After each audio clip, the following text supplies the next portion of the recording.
horrible, it's vile, it's such a prejudiced, nasty document. It's the metropolitan elite loathing the views of the many millions of us that live outside the M25. I mean, that's exactly what it is. I have to say, I was a bit shocked by it. I was shocked with the vitriol that was within it. Yeah, nasty. What would you like to see happen now? Well, look, this isn't just about me. You know, I've gone public because so many people have had their bank accounts closed over the course of the last few years. Some clearly for political links, others because they're politically exposed persons. Thousands of businesses being closed down because they operate in cash, and the banks say, oh, well, you know, the local window cleaner could be a front for a Colombian drug gang. You know, by the way, you know, we do know that with the international drugs trade there is money laundering, but it seems that the way the rules are being interpreted are very often a sledgehammer to miss a nut. My case is one clearly of political discrimination. They do not like my opinions. All of my views are legal.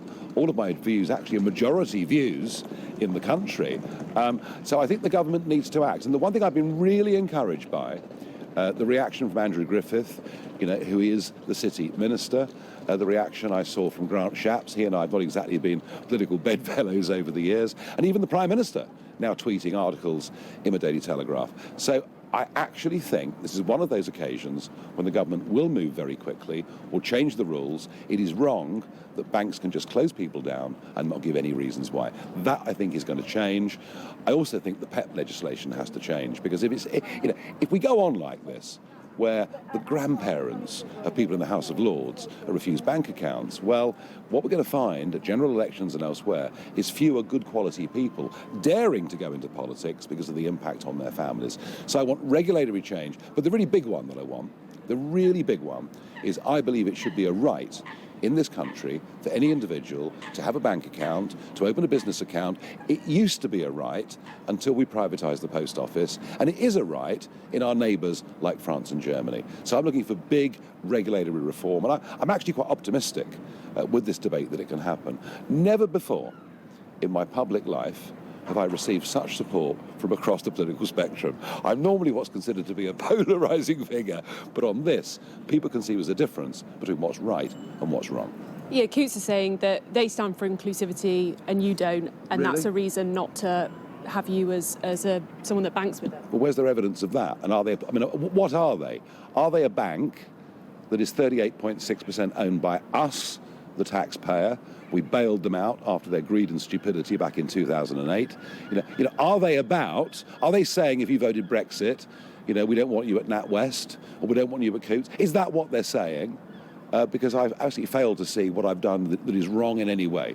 They are taking, and this probably comes from Dame Alison Rose, who is the boss of the overall group, and, you know, the fish rots from the head down. She's the one that's introduced a whole load of political agendas into what ought to be a commercial bank.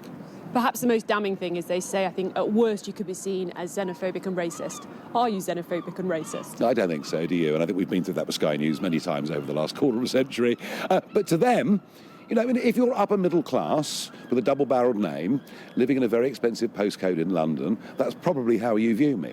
But again, they're out of touch with the country and they're out of touch with most of their customers. And it's important to say here that whilst Coutts is a relatively small bank in terms of numbers, and, you know, it banks the rich and it banks the famous and perhaps in my case the infamous, I don't know, but NatWest is part of this. They've got 19 million customers. And if people are being gotten rid of because of their political views, well, what's to say? Because, you know, Refinitiv, who are the big global providers of information about individuals' creditworthiness, Refinitiv have said they are now working with British banks to monitor social media posts of bank customers. If it starts with me, goodness knows where this ends. So we do need change. They say they've offered you other banking options, have they? So this is what happened. I got a letter telling me, a phone call followed by a letter telling me the account was closing. No reasons given. Absolutely no reasons given whatsoever. It wasn't until I complained to the chairman that somebody actually picked up the phone and said it was for commercial reasons. And the reason I sought the subject access request was to see whether that was true or not. As it turns out, at the meeting, at the 17th of November last year, when they decided the bank account would be closed, they made clear that actually I did meet their economic criteria. And I think that is the most damning part of all of this. You know, quite what I do from here, I haven't yet decided. I appreciate it's your personal banking circumstances, but have they offered you alternatives? So literally, when I went public with this, I said I was going to talk about this subject at 7 o'clock on GB News, and at 5 to 7 they rang. On that day, 2 weeks ago, and said, we can offer you a personal account with NatWest. I said, thank you. What about my business account? We haven't found a solution yet. So no. And talk to me about the implications of that, because you say you've applied to other banks as well and been refused. Yeah, 10 banks have refused me. Yeah. I guess, if you're seen to be someone that blows the whistle against the industry, perhaps they're not going to be very well disposed towards you. Perhaps many of the other banks have adopted and embraced this new extraordinary corporate culture. I don't know. But the truth of it is, without a bank account, you effectively become a non-person. You can't exist, you can't live. Luckily, there are some 21st century technical fintech operations out there through which I will be able to receive income and pay money out. It's not a bank account. I can't earn interest on the money. I can't borrow money. I can't have an overdraft limit. I can't take out a mortgage. I haven't quite yet worked out whether I can do direct debits to the electricity supplier. I can get by. It's not the same as a bank account, though. And you said before you'd sort of assess on this because it is a deeply personal issue.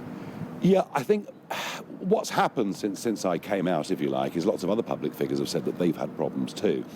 To announce to the world that a bank has foreclosed on you is quite an embarrassing thing to do, and without doubt will affect my creditworthiness for years to come, because you have to fill in a form, have you ever been declined or refused? So I sat on this for about 6 weeks thinking, should I go public or shouldn't I? And what persuaded me that I should were the number of people I spoke to who frankly have been given the most terrible time by banks. We've got some appalling legislation, some of it EU directives, some of it over-interpretation by compliance departments and regulators here. But this is an industry that made £35 billion profits last year, that was bailed out by the taxpayer in its hour of need, and it's now treating thousands of people with contempt, and that's why I spoke out.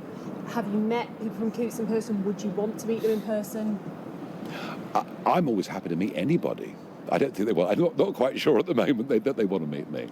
And today, sort of off the back of, I guess, PMQs, there's been news about the government sort of looking into this more seriously. I'm guessing that's all good news to you.